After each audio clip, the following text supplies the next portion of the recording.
Magandang araw mga kapatid. Chef John po uli ng John Jo's Kitchen, Paris Master po. Maraming salamat nga po pala nung nakaraang Sabado po. Napaka-busy po at napakadami po naming guests.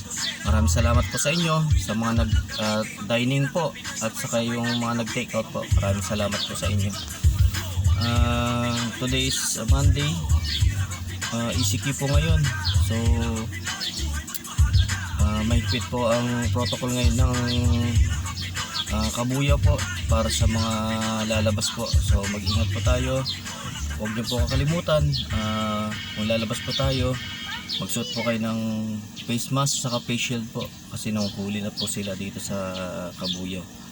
So yun po, magpapatuloy po ang aming serbisyo po para sa take out and delivery po. So sa mga gusto po kumorder online po, i-direct message nyo lang po ako at personally po i-deliver po natin sa bahay nyo po ang inyong mga order po. Pinost ko na po yung mga takeaways po namin na menu. Sana masubukan po natin at meron din po akong para sa inyo po, family treat, mga menu po para sa mga pampamilya po.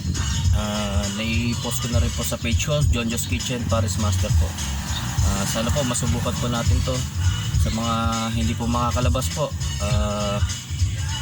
Magandang paraan to para mag-bonding po ang pamilya po, kasama po ang mga pagkain po na gawa ng John Jo's Kitchen, Paris Master.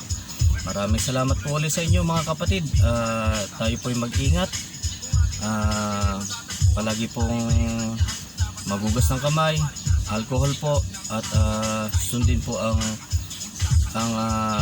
protocol po, health protocol ng ating buyers dito sa Kabuya po. Maraming salamat po ulit sa inyo po. Mag-ingat po kayo. Maraming salamat po.